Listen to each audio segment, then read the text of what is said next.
आता आपण घेतला पोल्ट्री फार्म भाड्याने चालवायला. त्यातला आपला दिवस आहे 6वा. आता हे बघा 6 दिवसाचं पिल्लू आहे. ते दिवसाला किती खाद्य खाऊ शकतं बघू शकता. हे एका टायमाला टाकतो आणि आपण हे त्यांना प्रत्येक 1.5 तासाने टाकतो. आता 6 दिवसाचं झालं आहे. प्रत्येक 1.5 ते 2 तासाने एवढं अन्न टाकतो. 1.5 तासाने एवढं खाद्य ते खातात, बघू शकता तुम्ही. आणि आपण हे पोल्ट्री फार्म घेतला आहे भाड्याने चालवायला. आपण ह्याच्यामध्ये टाकलेत 5,000 सोनाली पक्षी. चला ते पण दाखवतो, तुम्ही पाहिलंच असणार. पण आपल्याला प्रॉफिट होतोय, लॉस होतोय, काय होतंय ते बघूया. भाड्याने चालवायचं. ओके, बघूया.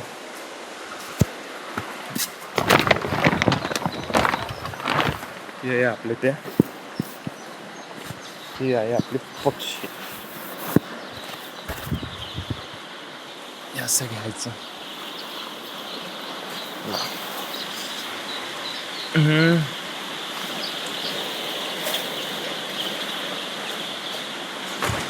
कुठे गेलं हे बघा. एवढी पावडर जमा केलेली आहे. त्यांचं वेस्टेज खाद्य जसे खा करतात.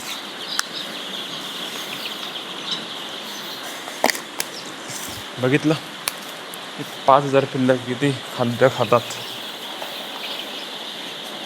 आता आपल्याला याच्यात समजेल 6 महिन्याने आपल्याला काय होतं, प्रॉफिट लॉस ते 6 महिन्याने समजून येईल. किती पिल्लं जगतात, किती पिल्लं मृत्यू होतात. अजूनपर्यंत आपली पिल्लं मृत्यू झालेले आहेत मे बी 100च्या वरतीच. 100 ते 120. त्या दिवशी लाईट गेल्या कारणामुळे ते प्रॉब्लेम झाला. चला.